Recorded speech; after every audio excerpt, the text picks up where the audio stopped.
Salam hörmətli izləyicilər. Mən premium kurslarında çalışan ingilis dili müəlliməsi Kərimova Mətanət. Bugün sizə Güvən 5 oktyabr 8-ci siniflər üçün ingilis dili fənnindən olan sualların izahını təqdim edəcəm. Mövzuya keçməzdən əvvəl demək istəyirəm ki, belə videoların davamının gəlməyini istəyirsinizsə kanala abunə olun. Həmçinin Güvən sınaq imtahanlarında iştirak etmək üçün açıqlama bölməsində nömrələrdən istifadə edə bilərsiniz.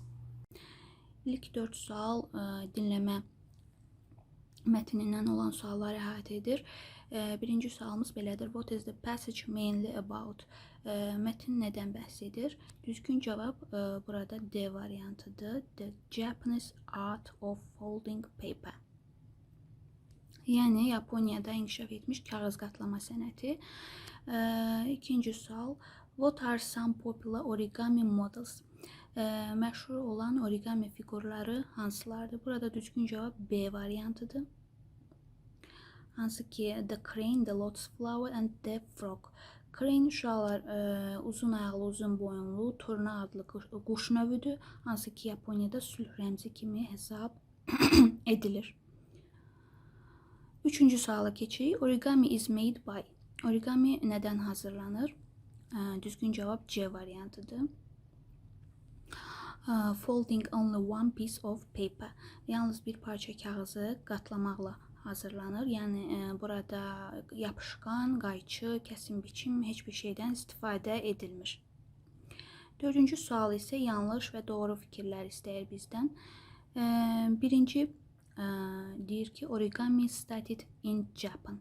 Origami Yaponiyada başlamışdı. Bəli, true. 2. People always cut the paper in origami. Biz qeyd etdik ki, origami sənət növündə kəsim biçimdən istifadə edilmir.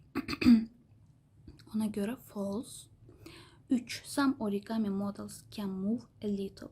Bəzi origami figurları hətta hərəkət də edə bilir. Bəli, danışan özü də qeyd etmişdi ki, bitdikdən sonra hətta biraz hərəkət də edə bilirlər. True. 4. Origami is only popular in Japan today. Origami yalnız Yaponiyada məşhurdur hal-hazırda. Xeyr, başqa ölkələrdə də populyarlıq qazanmışdır. Ona görə də false. 5-ci sualda regular verbs istəyir. Regular verbs nədir? Qaydalı feillərdir. Qaydalı feillər sözün sonuna, feillərin sonuna id artırmaqla düzəlir. Bu feillər hansılardır? Gəlin seçək. Deməli, listen and play. Hansı ki sonuna id artırmaqla düzəlir bu feillər. 6-cı sualda isə əksinə irregular verbs istəyir bizdən, yəni qaydasız feillər. Qaydasız feillər isə biz bilirik ki, heç bir qaydaya tabi olmadan kökündən dəyişərək düzəlirlər. Bu feillər swim və win feilləridir. Hansı ki swim, swam, swam, win, when, won formaları vardır. Daha sonra keçirik 7-ci suala. 7-ci sual düzgün zaman formasını istəyir. Cümləyə baxsaq biz görərik ki, since zaman göstəricisi vardır. Yəni artıq cümlədə olan zaman göstəricilər bizim üçün siqnal rolunu oynayır. Onların köməkliyi ilə biz cümlənin hansı zamanda işlənə biləcəyini tapa bilərik. Ona görə də since zaman bildiricisini gördüyümüz zaman dərhal present perfect indiki bitmiş zamanı doğru cavab olaraq götürürük. Has started learning Spanish since last March. Yəni keçən mart ayından bəri o İspan dilini öyrənməyə başlamışdır.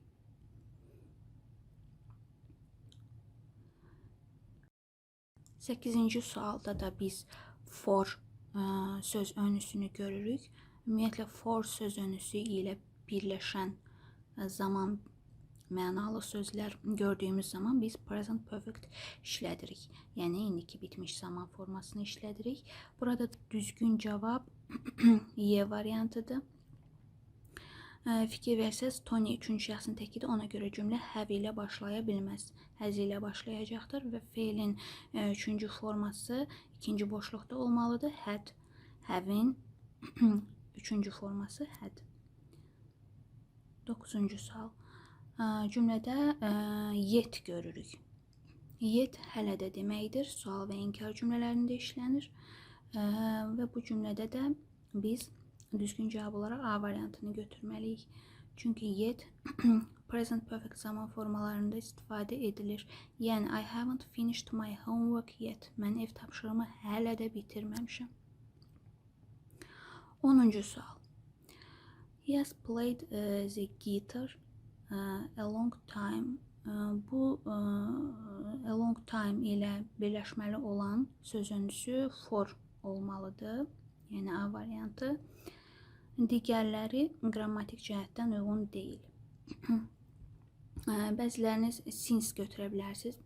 Since a long time, uzun vaxtdan bəri kimi tərcümə edərək. Xeyr, bu qrammatik cəhətdən düzgün deyil. Çünki since özündən sonra dəqiq vaxt istəyir. A long time isə dəqiq vaxt zaman nöqtəsi deyil, sadəcə bir müddətdir. 11-ci sualda düzgün söz önü istəyir bizdən. İngilis dilində belə bir ifadə var. Keen on, yəni nəyəsə həvəsli olmaq, çox sevmək. Bu ifadə mütləq şəkildə to be ilə birgə işlənir. To be keen on. Ona görə düzgün cavab Y variantıdır. 12-ci sual. Hər üç forması eyni olan feilləri istəyir. Bu feillər hansılardır burada? Cut, cut, cut, put, put, put. Yəni hər üç forması da eynidir. İndiki zamanda da, keçmiş zamanda da, feilin üçüncü formasında da eynidirlər. 13-cü testdə isə ikinci və üçüncü formaları eyni olan feilləri istəyir. Bunlar feel, felt, felt və hear, heard, heard. Go, went, gone və speak, spoke, spoken isə ikinci və üçüncü formaları, ümumiyyətlə üç forması da fərqli olan feillərdəndir, qaydasız feillərdəndir. 14-cü test. The clone can three balls at the same time. Klon 3 topu eyni vaxtda havaya atıb yenidən tuta bilir. Bu söz juggle deməkdir. Ona görə də boşluqların yerinə juggle sözünü yazacağıq. Y variantı.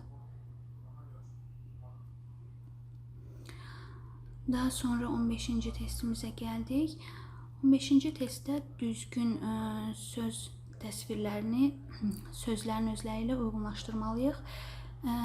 To dive suya baş vurmaq, hoppanmaq deməkdir. To jump into water, yəni bir B ilə uzlaşır.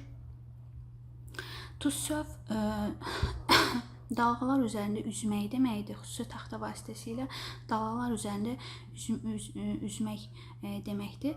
Ona görə də 2A ilə uyğundur. 3 isə to feed, yedizdirmək deməkdir. To give food to a person, group or animal. 3 C. Düzgün variant Y variantı.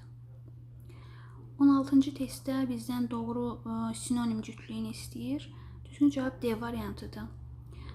Quirky, strange, ikisi də qəribə deməkdir. Digər variantlara baxsaq, məsələn B variantındakı certain, dəqiq, konkret deməkdir. Doubtful isə şübhəli deməkdir. Antonim sayılırlar. Məsələn C variantında interactive, qarşılıqlı əlaqəli deməkdir. Separate isə ayrı, bir-birindən fərqli deməkdir. Yəni sinonim deyirlər. A variantında expensive, cheap, bahalı, ucuz antonimdirlər. Interesting, boring E variantındakı maraqlı, can sıxıcı antonimdirlər. 17-ci testdə isə opposite meaning istəyir, yəni antonim mənalı söz. Hansı sözün antonimini istəyir? Beginner.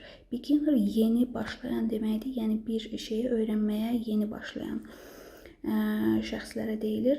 Antonim olaraq biz 2 və 4-ü götürəcəyik. Experts and professionals. Yəni expert and professionals daha təcrübəli insanlara deyilir, professional insanlara deyilir. Üçüncü söz newcomer isə beginner ilə sinonim sayılır. Yəni hər ikisi də yeni başlayan deməkdir. 18-ci suala baxırıq. 18-ci sualda mətnə uyğun düzgün fikri tapmalıyıq. Oxuyaq, tərcümə edək. Dear customer, hörmətli müştəri, we are happy to inform you that our new fitness center is now open from 7 a.m. to 10 p.m. every day. Biz sizi məlumatlandırmaqdan məmnunuq ki, bizim yeni fitness mərkəzimiz səhər saat 7-dən axşam saat 10-a qədər hər gün açıq olacaq. If you buy a monthly membership this week, you can invite a friend for free. Əgər siz bu həftə aylıq üzv olsanız, öz dostunuzu ödənişsiz dəvət edə biləcəksiniz. Stay active and healthy with us.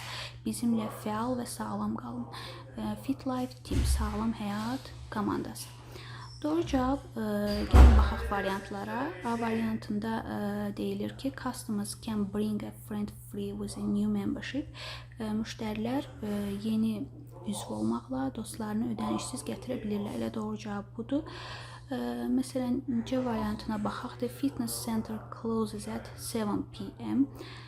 Fitness mərkəzi saat 7-də axşam bağlanır. Xeyr, saat 10-da bağlanır. The center opens only on weekends. Mərkəz həftə sonları yalnızca açılır. Xeyr, hər gün açıq olur. The fitness center is open only in the mornings. B variantında deyir. Yəni fitness mərkəzi yalnızca səhərlər açıq olur. Xeyr, bu belə deyil. D variantında isə deyir ki, üzvlük hər kəs üçün ödənişsizdir. Bu da səhv variantdır.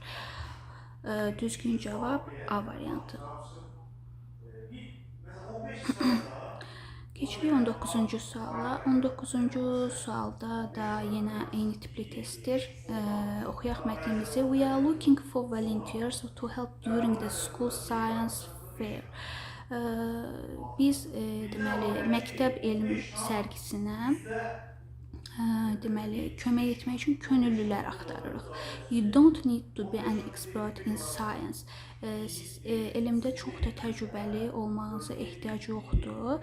Enthusiasm is enough. Yəni istəkli olmaq, həvəsli olmaq kafidir.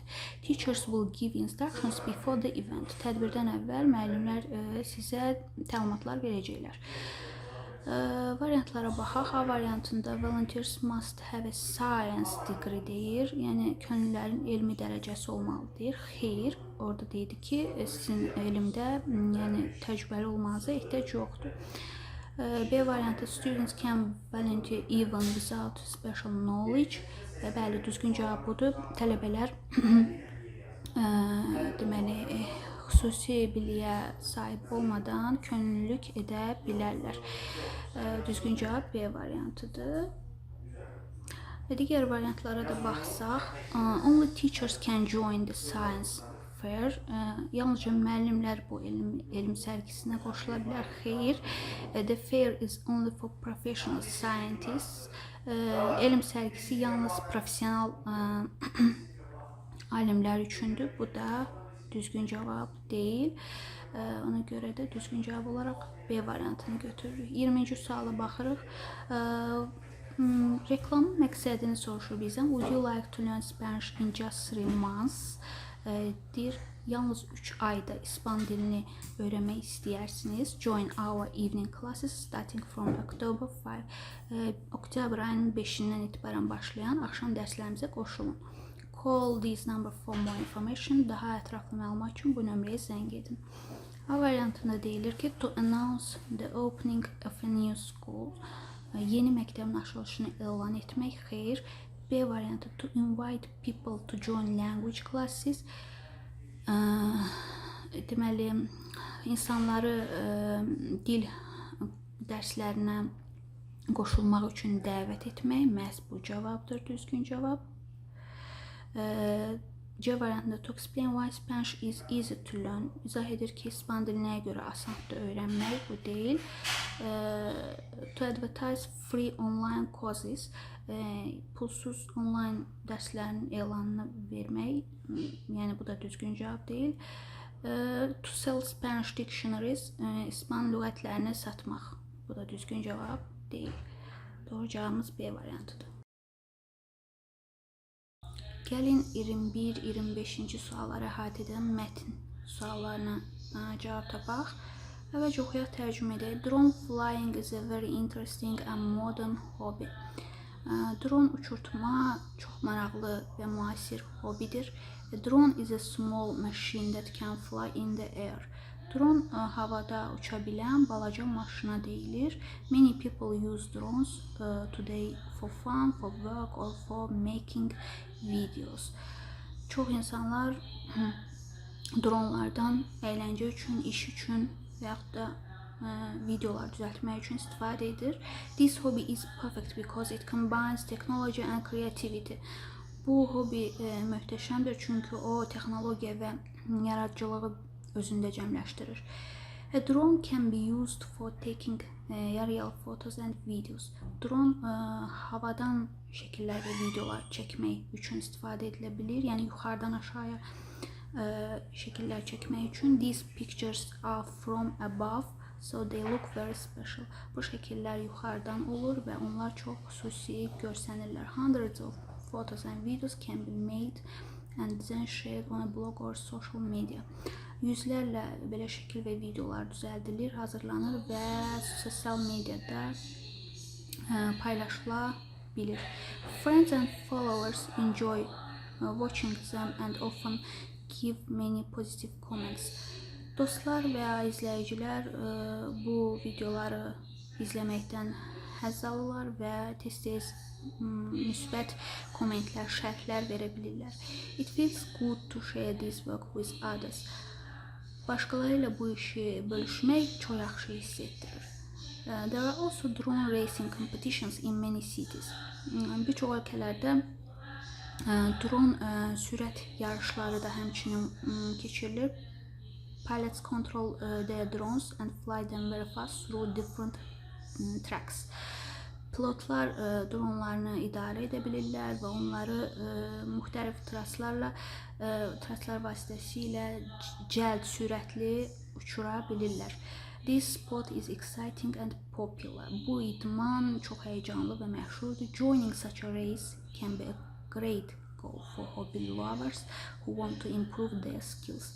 Öz qabiliyyətlərini inkişaf etdirmək istəyən hobi sevərlərə bu yarışa qoşulmaq daha doğrusu çox möhtəşəm bir məqsəd ola bilər. Suallara keçid alaq. What's the passage mainly about? Mətnimiz nə haqqındadır? Təbii ki, drone uçurtmaqdan söhbət gedir. Ona görə də düzgün cavabımız C variantı drone flying as a hobby and activity. Hobi kimi, məşğuliyyət kimi drone uçurtma. C variantı. 22-ci sual. Which word from paragraph 3 fits the following definition? To make something better. Paragraf 3-dəki hansı söz bu sözün izahını verir? Make something better, bir şeyi daha da yaxşılaşdırmaq, yaxşı vəziyyətə gətirib çıxartmaq. Bunun qarşılığı to improve sözüdür, inkişaf etdirmək. Yəni Y variantı. Keçid alaq 23-cü suala. Burada sualı cavablandırmalıyıq. Why do people share drone photos and videos online? Nəyə görə insanlar drone şəkillər və videolar online istifadə edirlər? A variantında deyir ki, to sell them in big shops, böyük mağazalarda satmaq üçün, xeyir. To get comments and likes from others, başqalarından kommentlər və like'lar əldə etmək üçün. Bəli, düzgün cavab B variantıdır. C variantında isə deyilir to win a gold medal, qızıl medal qazanmaq üçün, xeyir. To learn history from books, kitablardan tarixi öyrənmək üçün, xeyir. To stop using social media, sosial medianı istifadə etməyə dayandırmaq üçün, xeyir. Düzgün variant B variantıdır. 24-cü sual. Drone racing is. Drone racing is. Düzgün cavablar D variantını götürəcəyik biz burada. Çünki deyir, an exciting sport with tracks. Həyəcanlı idman növüdür, idmandır. A variantda isə deyilir, slow and quiet, yavaş və sakitdir. Xeyir, boring for young people, cavan insanlar üçün darıxdırıcıdır. Xeyir, not popular in cities, şəhərlərdə populyar deyil. Bu da yanlışdır. Only for children at school. Məktəbdə yalnız uşaqlar üçündür. Bu da səhv cavabdır. 25-ci suala keçid alaq. Burada deməli hansı fikirlərin mətnə uyğun, düzgün olub-olmadığını istəyir bizdən. Açıq sualdır. Bu sualın cavabları 3 və 4 olacaq. Drone racing competitions are held in some cities. Deməli, drone sürət yarışları bir neçə şəhərlərdə keçirilir, bəli. Və dördüncü, followers often give positive comments on drone blogs.